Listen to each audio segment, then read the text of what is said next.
good evening to all of you.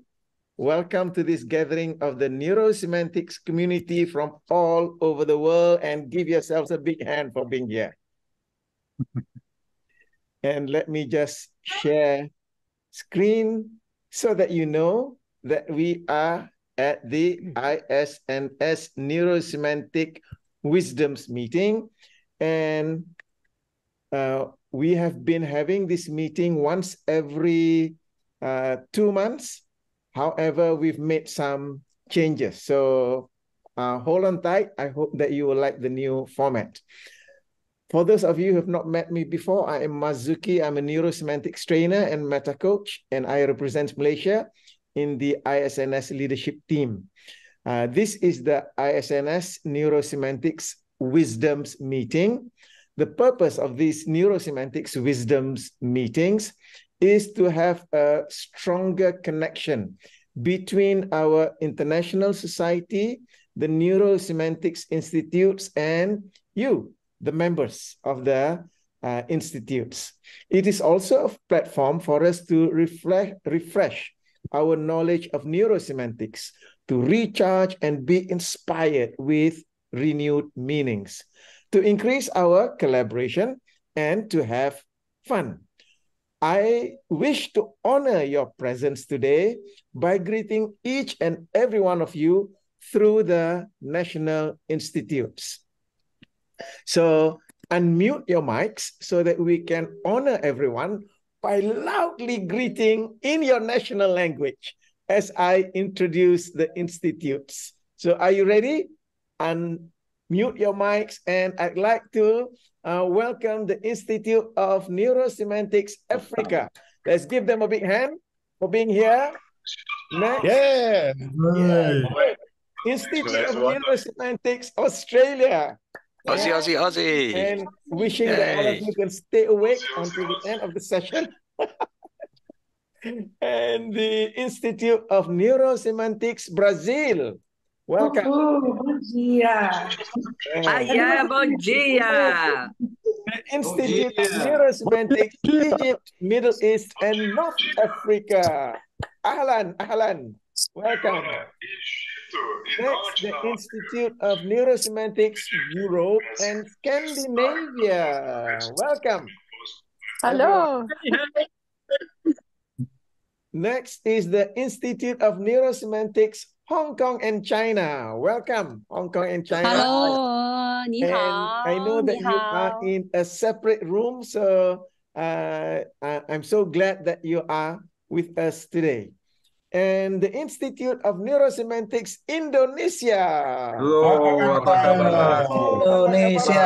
Indonesia. And next is the Institute of NeuroSemantics Latin America and Mexico. Welcome.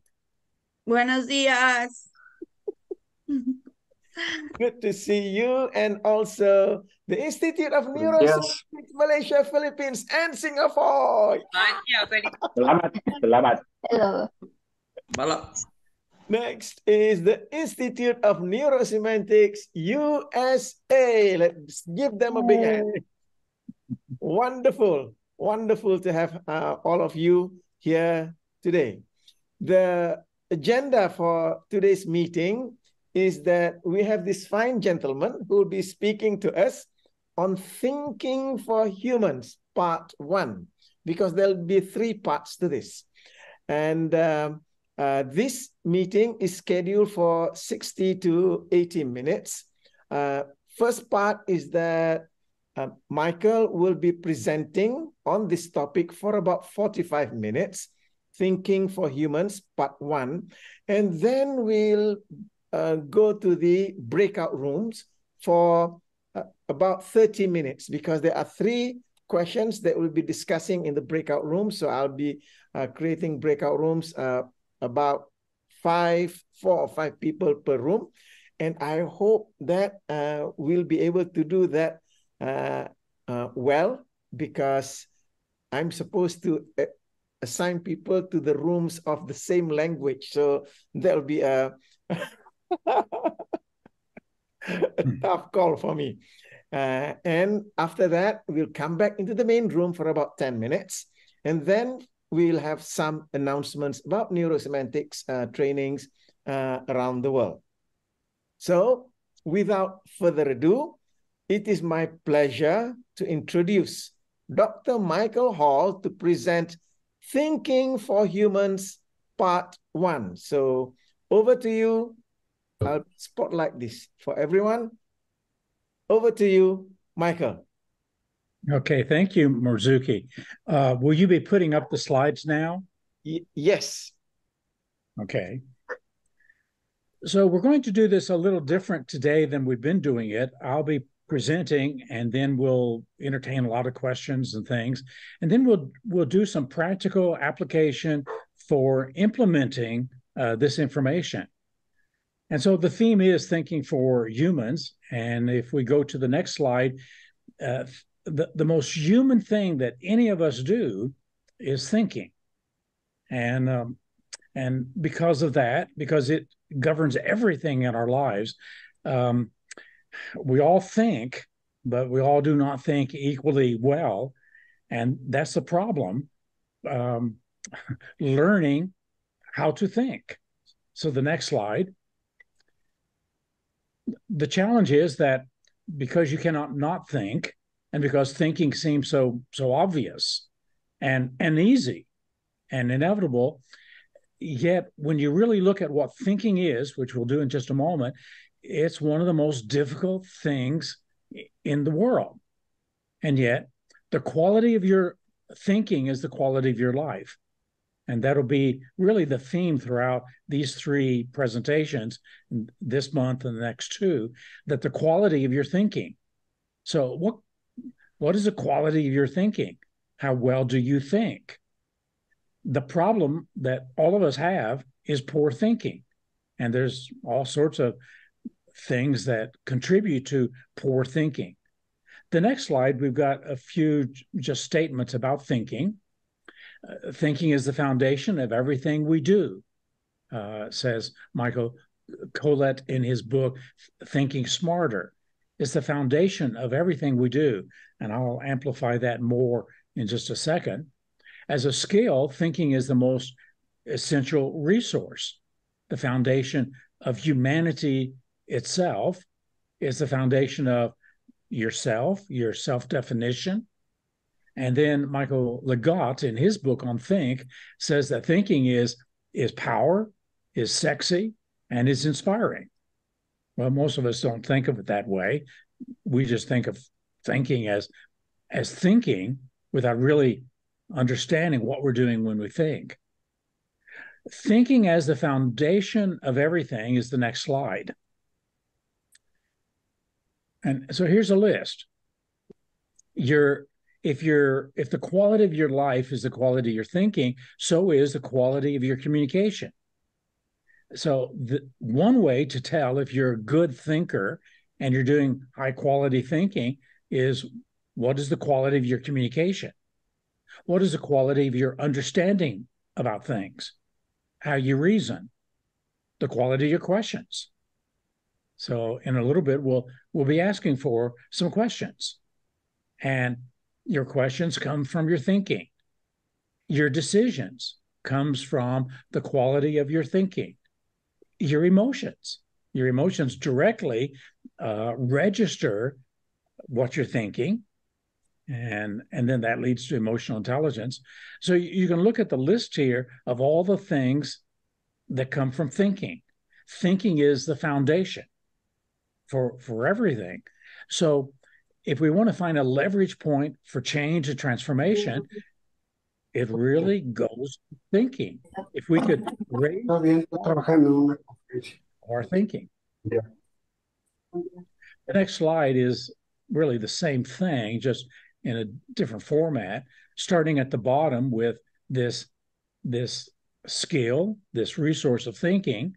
Out of it, each of us make a mental model of the world for how we navigate throughout life. And so the quality of your thinking is the quality of your learning. So if you want to learn better, the place to begin is making sure that your thinking is high quality thinking.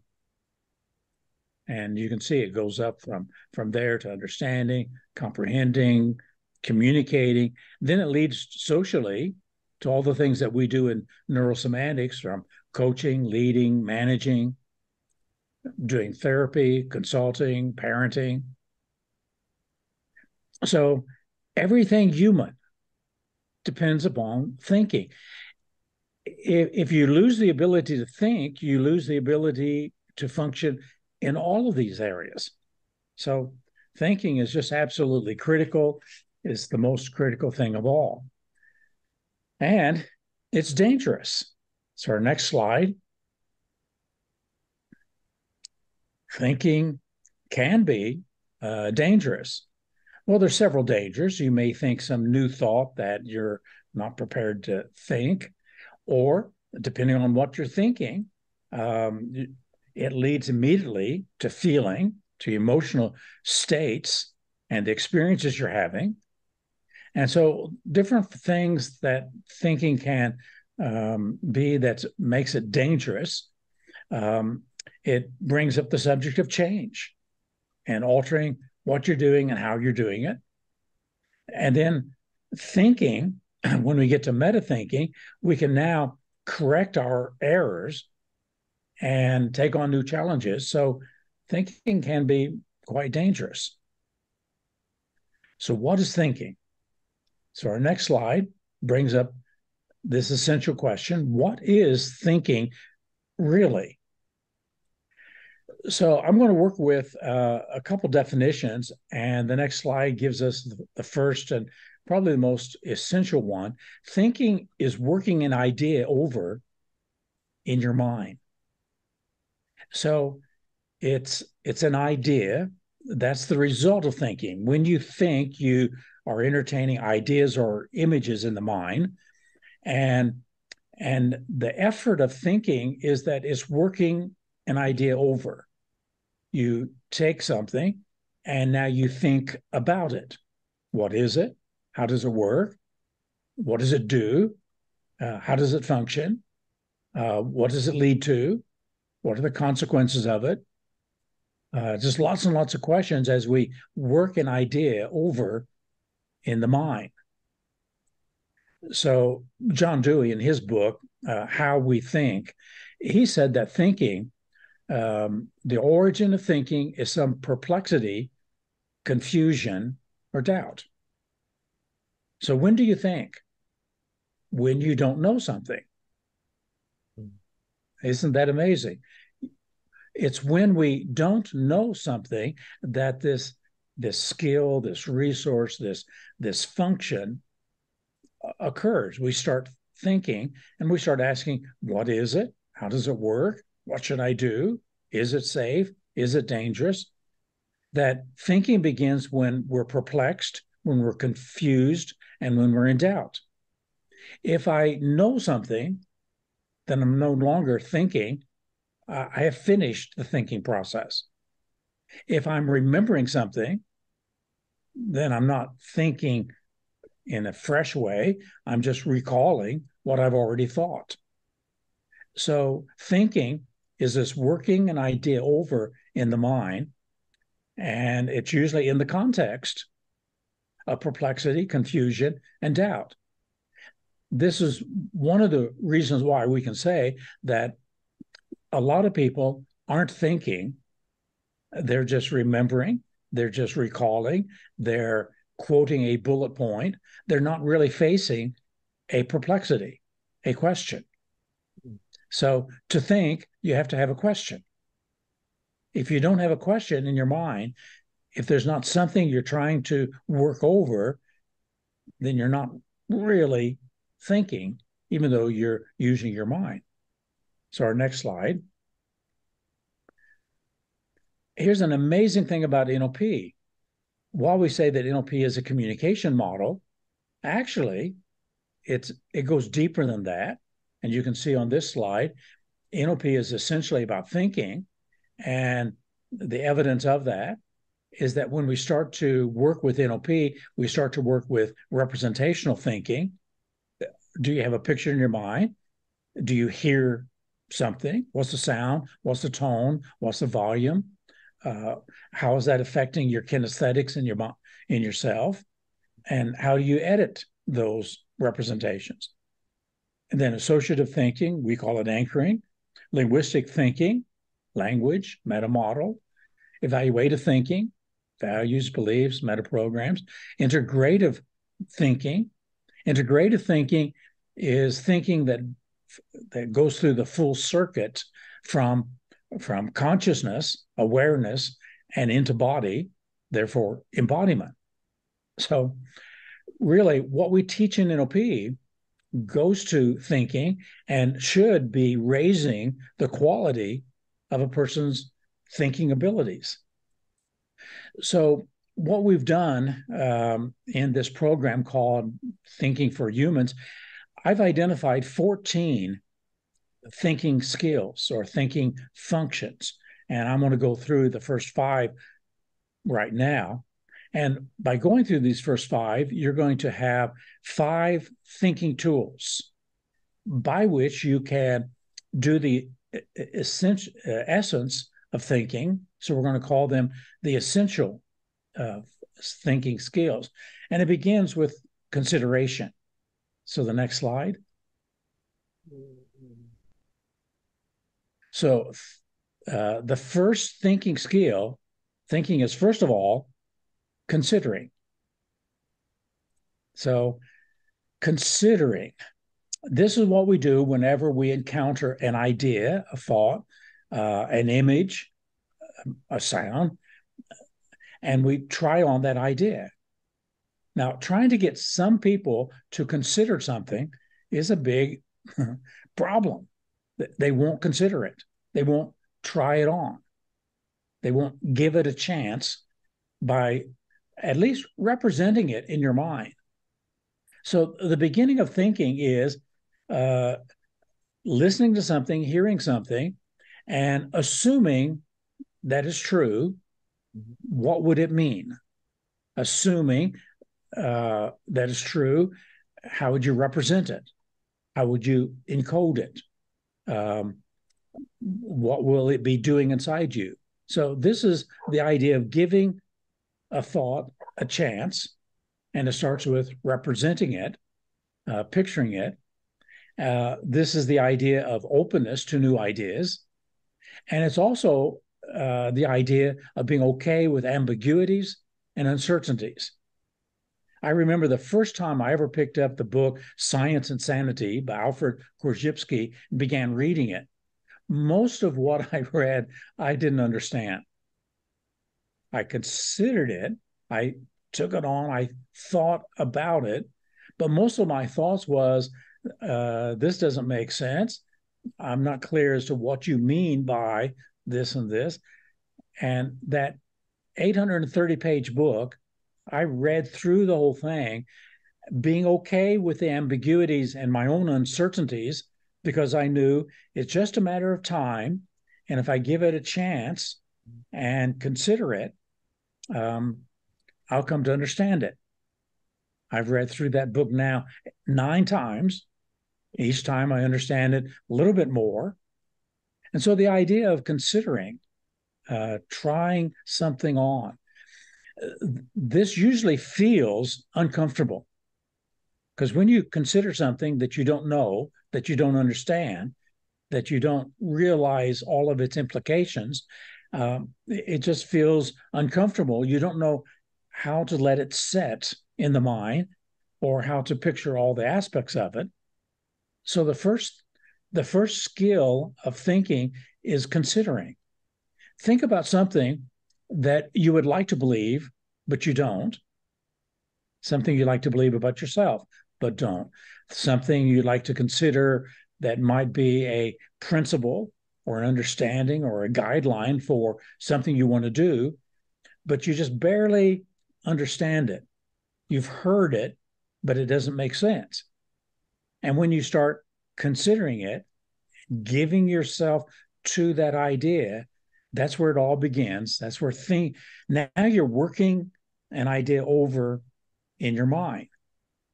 Think about a puzzle that you've encountered. Could be a mathematical puzzle or a word puzzle or just something that's puzzling. It might be a question of how do you put this and that together? And whenever you first start facing that, you're in that process of considering. And this is where allowing the ambiguities and the uncertainties just to be is the beginning place of thinking. The second step of thinking is the next slide. Thinking is secondly questioning. In fact, we can make the statement, that first bullet point there, if you're not questioning, you're probably not thinking. So how many times do we say to each other, any questions about that? And if there's no questions, we can legitimately concern ourselves with, are you really working that idea over in your mind? Are you really considering it and questioning it? So the second skill is the skill of searching. You're on a search process now, exploring, wondering, being curious. And that occurs when you don't know, but you have lots of questions about something. So this is what thinking is about, questioning. And you might challenge yourself this next week as you live your life from time to time. Just check in and see what question is in the back of my mind that I'm seeking an answer to. Because you and I can do that. We can put a question in the back of the mind, and then as we live our lives, be ready, ready in any moment to see if we can find some piece of the answer. So thinking is questioning. Albert Einstein was the one who said, question everything. When you question, you open doors. And this is one of the amazing things about questioning. When you ask a question, you're opening a door to new and different thoughts. And this is why the meta model of NLP is a questioning model. Specifically, what are you talking about? When, where, with whom, in what way? And so language, when you bring the meta model to it, you're questioning the language, because language itself can be such a tricky and even deceiving thing. Words are not real. They're just symbols of something else. It's a map about something else. And so forgetting that words are not real and thinking that they're real is what gets us into so many different problems. Take any normalization, like relationship. We got a million questions. Who's relating to who? Who's relating to who in what way? They're relating what? How? So questioning becomes now the tool for thinking. If you don't know how to ask great questions like meta model questions or the well-formed outcome questions, then you really don't know how to take an idea and work it over. So questioning is so powerful. The next skill, doubting, follows exactly from questioning, because now we're doing a new form of questioning, and now we're questioning the source. We're questioning the validity of something, the credibility of something. So we're not just asking questions to expand our understanding of whatever it is that we're talking about. We're now calling in question, doubting, being skeptical about what we're talking about, and wondering if it's true, and testing its truth. We're also wondering and doubting about what's not been said. And here's one of the most amazing things. Whatever someone says, there's a lot of things left out. In the meta model, we call that deletion. We haven't said everything. So what hasn't been said? It's a great question in coaching. you and I have been talking for a little while. We've been talking about this. What have you not said? What have you thought but not said? Also, what's missing? What's not known? And this is where the brain really starts struggling, and there's a lot of effort to think about what is not present. The brain is designed to be conscious of what is present. It's not designed to be conscious of what's not present. And yet, the best thinking is to start asking that question and being in doubt that everything that is important, that needs to be said, is on the table. So the doubting. Let's do some examples of this then. So the next slide. Here are some quotations, and just the title here on this slide is "What Were They Thinking?" Mayor Richard Daley said, "The police are not here to create disorder. They are here to preserve disorder." Of course, someone misspeaking here. A lot of times we don't pay attention to what we're really saying. A contractor's explanation of $1,000 pliers sold to the Air Force, he said they're multi-purpose. Not only do they put the clips on, but they take them off. This was to explain why they cost $1,000 for these pliers, which normally would cost $1, $2, maybe 10 for a real fancy pair of pliers. The next slide.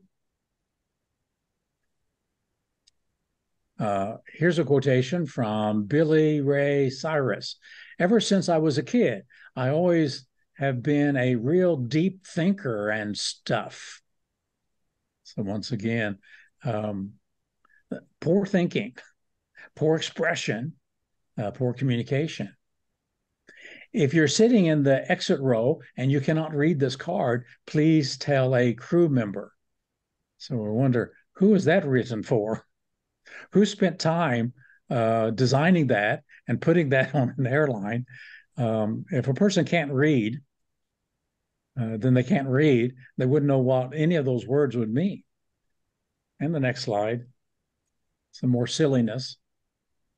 At the United States pageant, a contestant was asked, "If you could live forever, would you, and why?"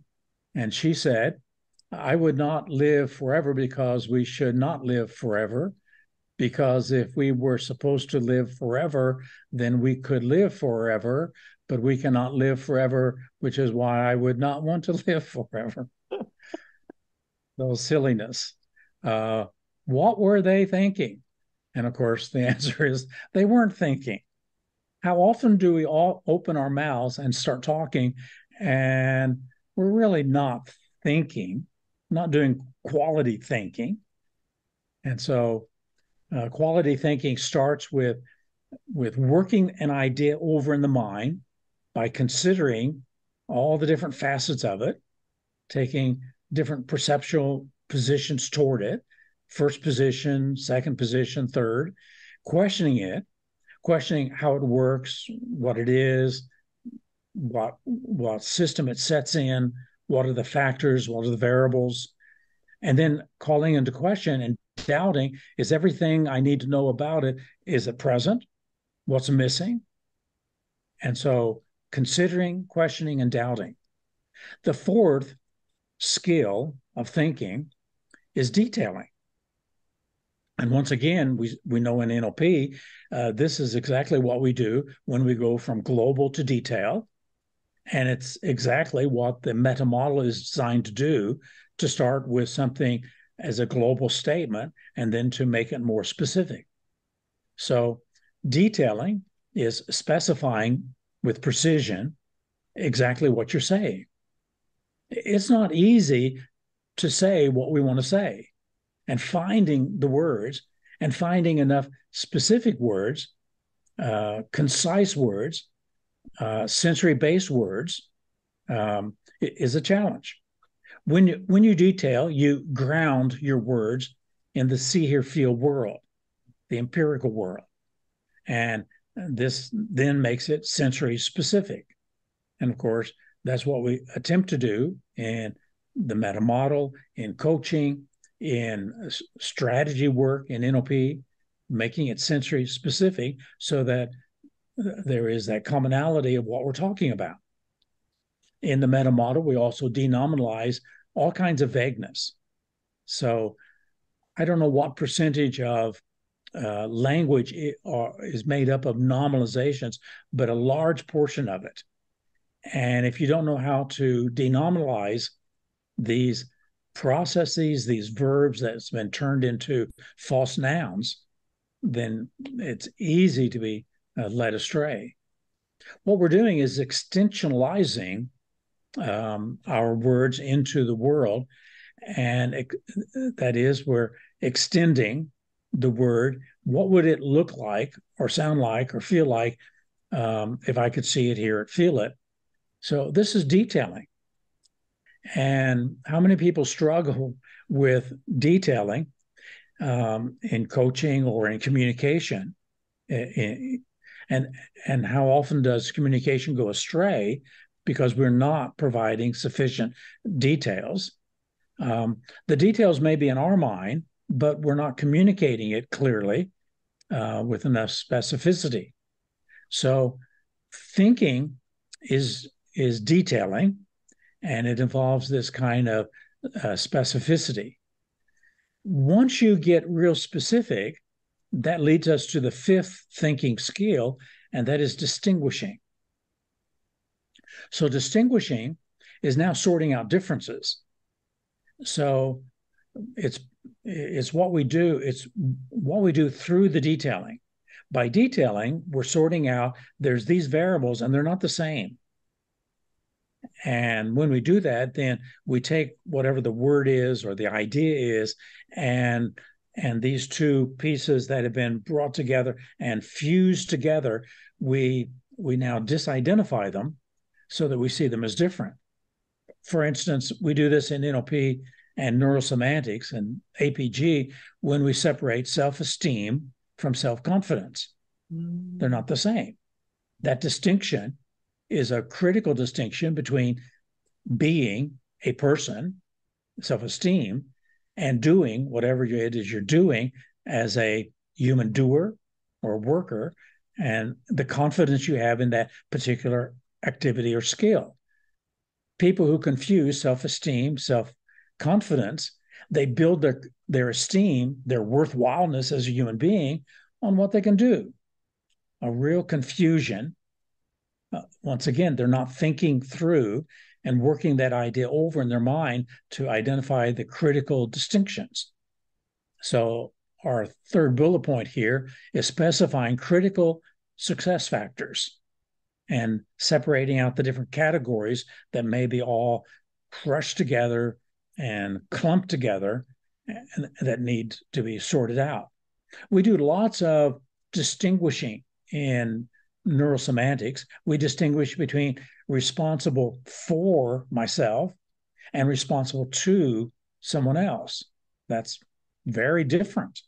Those two are not the same. And in some languages, the language itself doesn't encourage that kind of distinction, which is why usually we have to do something nonverbal, like I'm responsible for myself. It's here. It's at my nose. And I'm responsible to someone else for what I said I would do. A critical distinction. There's a distinction between a reason and a excuse. We have a pattern in APG that makes that distinction. So distinctions. And when you can detail an idea into its distinctions, now we're able to sort out and really think through whatever it is that we're working with.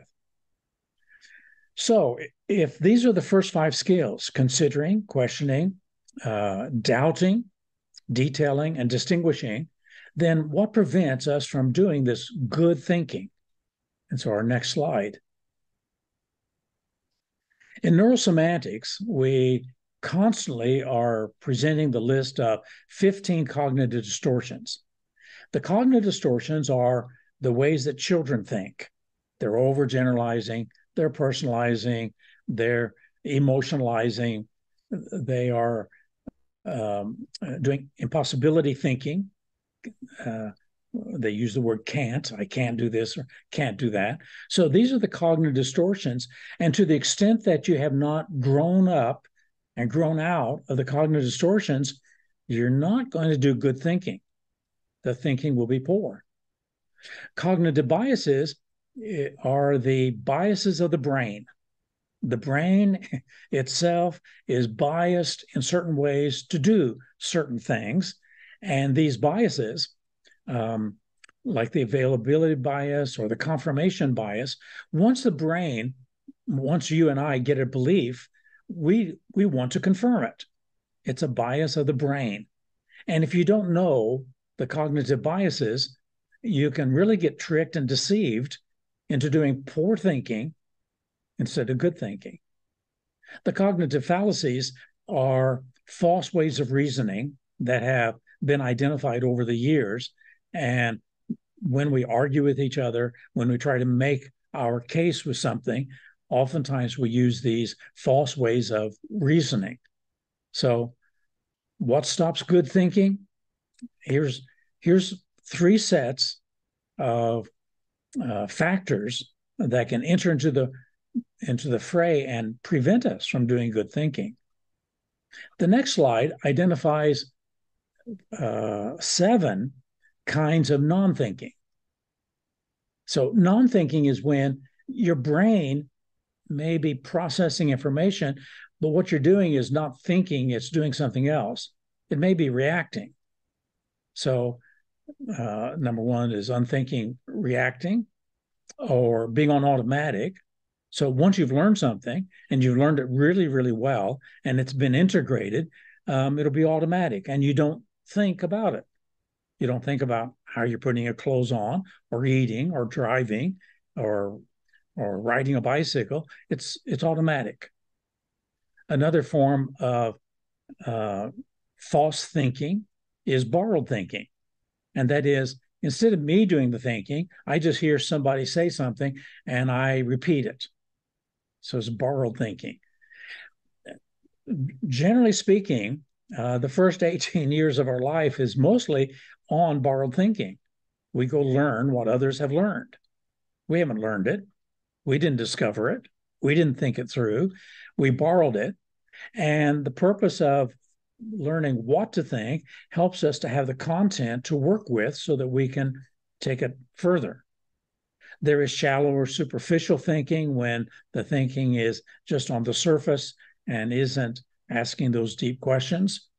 Or when we're pushing an agenda, when you have an agenda in your brain and you're trying to achieve something, and there's lots and lots of agendas, proving myself right, proving someone wrong, a lot of agendas, wanting to have a certain outcome when I'm communicating, then I'm not thinking, I'm pushing an agenda. The strange one is knowing and certainty. It's really what we all want. We want to be certain, we want to know. And yet once you know, you've stopped thinking. So the danger of knowing is you've stopped thinking. Expecting is the last one. And here's something else we do in our brains. Our brains are biased to anticipate the future. It's what the brain is designed to do. We're always trying to predict the future. It's what we cannot do. We don't know the future, can't know it. And anticipating it, hoping for it, looking forward is one thing. Expecting is that demandingness.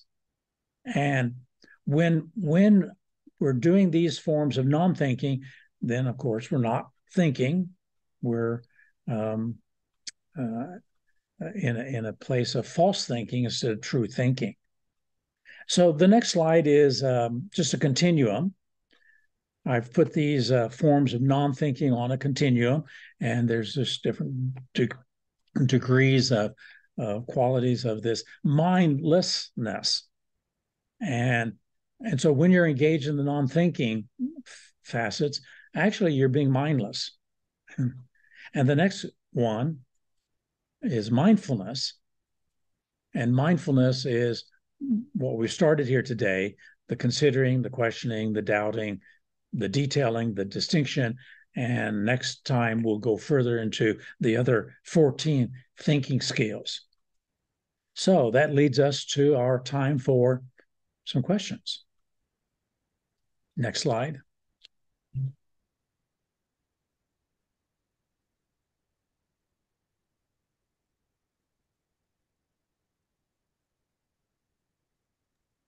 So anyone has got any questions before we go to the breakout room? I saw one question that came up on the screen.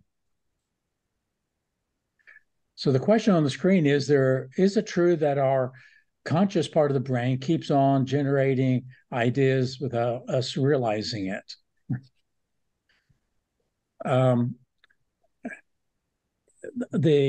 What's outside of conscious awareness oftentimes picks up on factors and variables.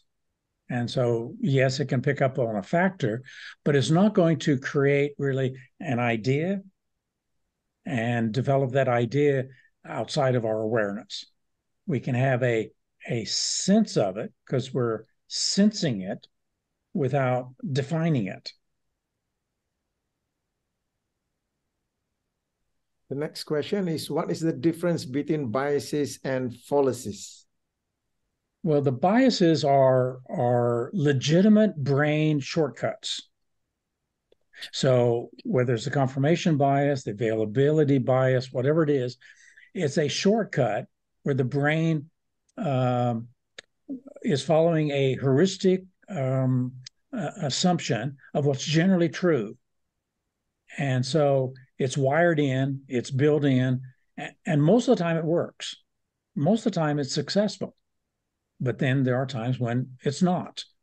And so the biases are generally good without awareness of them, and without awareness of when they get activated, then it's not so good. The comparison bias is a great example, and every salesperson will use this. The brain is always comparing. It's the way we consider something. I think about anything, the only way you can think about it is to compare it with something else. So what is the comparison? And if I offer you something and then I compare it to a higher priced item, it will seem less expensive.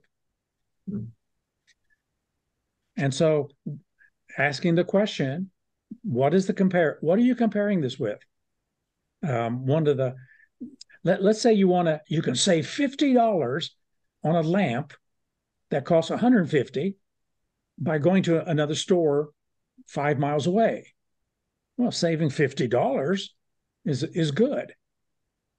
But if you're buying a $7,000 car and you can save $50 by going 5 miles away to buy a car that is $50 less, it doesn't seem like so much. So what are you comparing it with? So the comparison bias, we're always comparing, but we don't always notice what we're comparing with what. Whereas the fallacies are just irrational, illogical reasoning patterns. And we see this in politics. So one irrational cognitive fallacy is called to the person. So I'm going to argue against your idea because once upon a time you made this mistake, or you got caught and sent to jail. So I would never listen to a jailbird. So I'm arguing against the idea by attacking the person. We see this in politics all the time. That instead of dealing with the idea, we deal with the person, and it's an illegitimate, irrational form of thinking. That's what the fallacies are. They're fallacious, false, in and of themselves. Next question here is mindfulness a thinking activity or not? If you ask Eastern Buddhists, they would say no. But that's not how we use it in neurosemantics. In neurosemantics, mindfulness is having a full mind, that is, being conscious. If you're not conscious, you're not mindful, you're mindless. So that's how we use it, to becoming conscious. So yes, it's a thinking activity. Now, we're not using it in the Eastern enlightenment form of that religion. We're using it psychologically as how it's defined in psychology. Ellen Langer at Harvard wrote the book Mindfulness, and I would recommend that book as a basic foundational book on the subject of mindfulness. Next question is, when does not thinking become useful? Well, I don't know when it would ever be not useful. It is the foundation of our humanity. And animals don't think. They don't work an idea over in the mind because they're not conscious, and they're not conscious of their consciousness. We are. And so when you're not thinking, hopefully you're on automatic based upon good training, good discipline that you've already done. If it's based upon poor discipline and you haven't done it, it's going to be bad intuitions and bad automatic responses. So I don't know any time when to go offline and not to be thinking would be useful. Thinking is what makes all of our emotions and all of our joy and delight and appreciation of each other. I'll take another question here before we go to the rooms. You have written about executive thinking. What makes you come to your mind to deepen about thinking? Well, because thinking is foundational for every single thing we do. Every single thing, the quality of whatever you're doing is a function of the quality of your thinking. And NLP, as the slide earlier, NLP is all about thinking and to raise the quality of the thinking. And if we look at all the problems in the world, what's the cause of all the problems? Politically, economically, interpersonally, poor thinking. People have not thought things through. They're not clear. They're not precise. They're not concise. And if we could just raise the quality of thinking, and I've written 10 books now on thinking, started with executive thinking and then executive deciding. How much of human life it creates misery and pain because of bad decisions. Executive learning, that was another book. We have to learn. Animals don't have to learn. We have to learn. And it's the quality of our learning. I wrote a book on hypnotic thinking, that how we use that kind of thinking to enrich our lives or create all kinds of pathologies of the mind in the mind. Then there was the book Humorous Thinking. Here's something else animals don't do. They don't get tickled and humorous at thoughts. But a chain of thought can be jarred, and we have humor. There's metaphorical thinking. I wrote a book on that. I wrote a book on predictive thinking, thinking as a modeler. So thinking is critical. Meta programs, thinking patterns.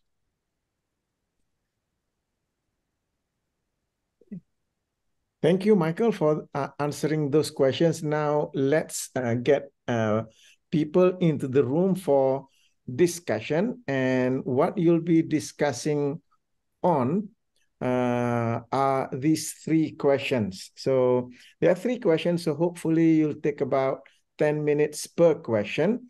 That comes to about 30 minutes. So let me just put the questions here. One is, yes. Are we going to have different combinations of people for each question? What I'll be doing is that probably we'll have the same combination of people. Otherwise, we'll have to open and close the breakout rooms 3 times. So for the sake of time, so one question is, of the 5 essential thinking skills, which is the easiest and most natural for you?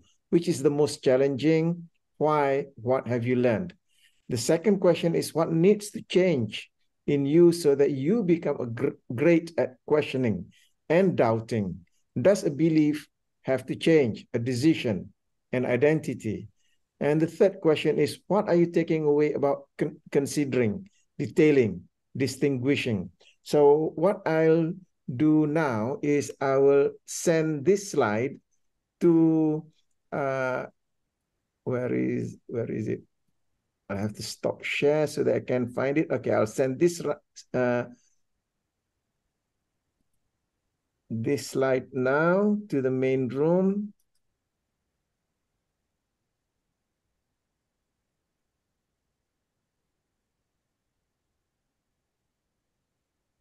Now, where is it?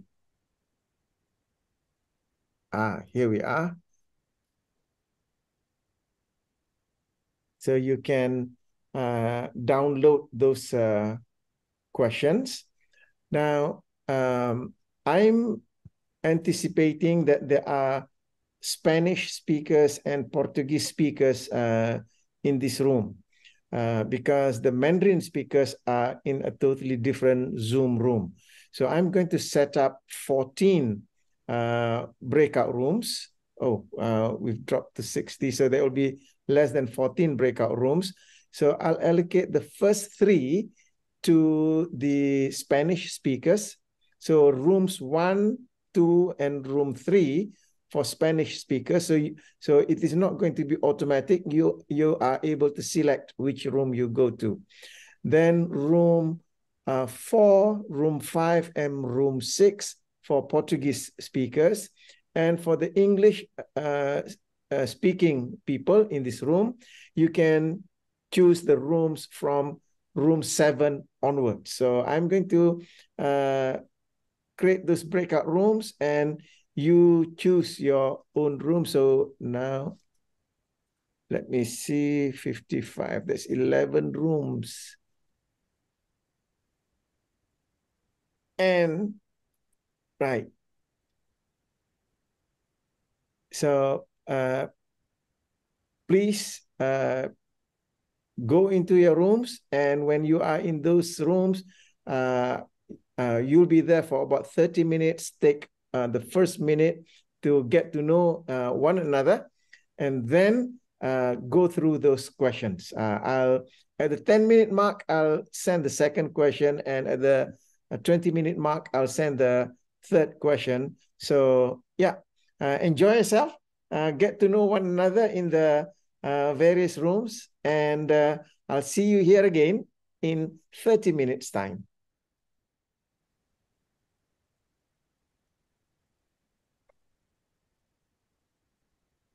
Welcome back, everyone. I hope you had a good discussion in the rooms. The only thing is that the last room, room 11, seemed to be very popular. There were 11 people in the room. Nobody wanted to go to room 10. Anyway, let's open up for further discussions. Anybody has got, sorry, further questions? Does anybody has any question? Coming back from the room.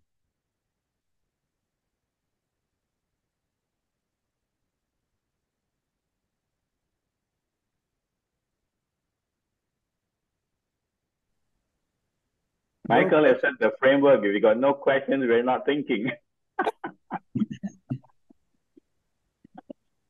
So I've got one question, Michael. Our room spoke of the 3 questions, and as we answered, I'm hearing meta programs. Can you say anything around the development of meta programs through those 5 thinking styles, thinking steps? Well, some of them are meta programs. To doubt is to mismatch, because you're looking for what's not there. And to detail would be the meta program of specificity rather than global. So some are meta programs in and of themselves. Interesting enough, the meta programs arose when Leslie Cameron Bandler was working with some of the NLP processes, the patterns, and she noticed that sometimes the patterns didn't work. And she asked herself a question: why is this pattern, maybe the movie Rewind, why is it not working? And so by asking that question, why is it not working? What distinction is occurring or not occurring that's interfering? And so that's where the meta programs began to occur. She and Richard Bandler came up with the original 13 meta programs that explained why a pattern would work, which once again illustrates that the thinking is governing and is foundational to what we do. And that if you don't pick up on the thinking patterning, you can be excellent at running a pattern, and it won't work. Thank you. Thank you, Michael.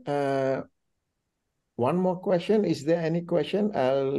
Because we are already 1.5 hours here, so I'll give space for one more question. I have a question, Manuel. Go ahead, Michael. Manuel. Okay, now we have the knowledge or probably the understanding. So what next? So I've divided the 14 thinking skills into 3 sections, and you've just experienced essential thinking skills, 5 essential thinking skills. Next time we'll do 4 eureka skills, skills by which our thinking constructs and creates and builds up our mental maps of the world. And then we'll do 5 executive thinking skills. And this is what takes it really and makes up our humanity. For these first 5, I would recommend try something on this week and use all 5. Think about something and consider it. Get it in your mind, foreground it, give it some time, then start dancing around it with questions. Dance around it with questions, and then start doubting, do I have all the information? What's missing? What's not here? What have I misunderstood? What have I miscoded? Doubt it. Then distinctions, go down to the variables, all the elements, all the variables, get the variables of the variables. Just take it down as far as you can and see what distinctions arise. I would say that if you took these 5 and did them course in a sequential way and collaborate with the 5 skills, that it will refine and create all kinds of clarity about anything you're talking about. The other day, Jason brought up to me the subject of humility. So, what are you considering is humble? How do you define it? Is it modesty? Is it acting inferior? Is it acting like you're nothing? What is it? So considering, let's ask lots of questions about it. Let's start doubting it. Can a person who has some superior skills be humble with superior skills? So there's a doubting question. Well, let's get the variables. What are the pieces of humility? How do they put them together? What distinctions do we need to make? So I would say one way to practice this is take anything and run the 5 essential skills on it and see what happens. Thank you for that, Michael. So I would like to invite you to give a summary or wrap up for the presentation that you have given, Michael, before we end. The one thing that you will do all day today, from time to time, not all day, but from time to time, is think. And think about your thinking. Is it high quality? Is it low quality? Is it mediocre? If I wanted to bring my thinking to a higher level, what would I need to do? What state do I need to get in so I can be in the best state for being curious or being playful or being making distinctions and so the way that we manage our thinking is by thinking. And that's meta thinking. And so step aside from your thinking and just, what's the quality of thinking? Watch TV tonight, watch a news report and step back. What's the quality of thinking going on here? Because if we can bring higher quality thinking, then everything rises. Because our whole humanity is based on thinking.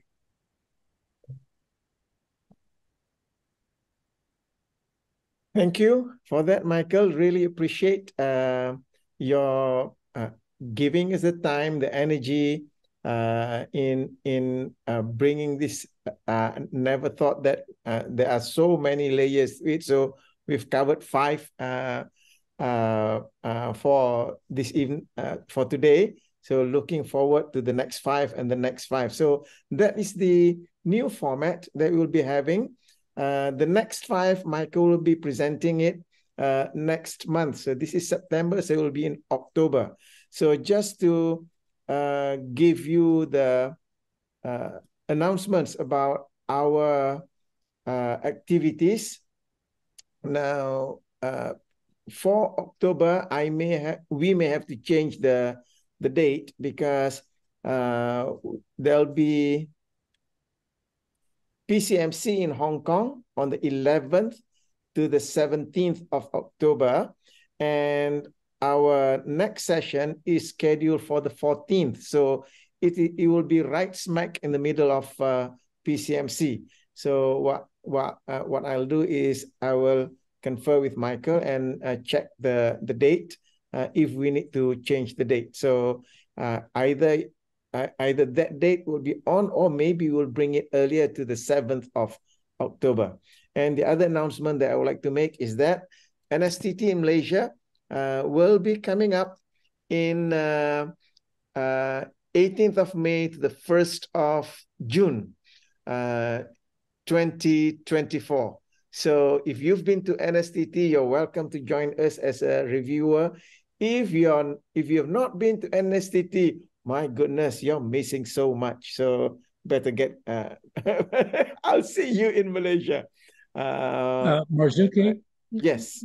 On October 14th, that'd be fine because in Hong Kong, that's where we'll be. It'll be 9 o'clock at night.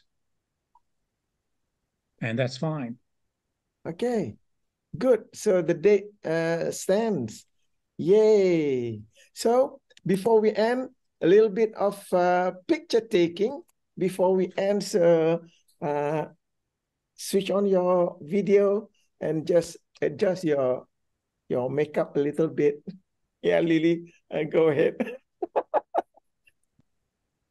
So ready? Ready or not? 3, 2, 1. That's the first page, and you still need to smile because you don't know on which page you are on. So ready? 3, 2, 1. That's the second page. Okay. So with that, thank you very much, everyone. Those of you who are in this room, really pleasure seeing you. And there are those who are in separate Zoom rooms, especially in China. So we hope that you had an incredible time as well. I'd like to thank you for your presence and participation in this meeting, and I look forward to meeting all of you in our next meeting. And anyone else who are not here, let them know that we are coming with part 2.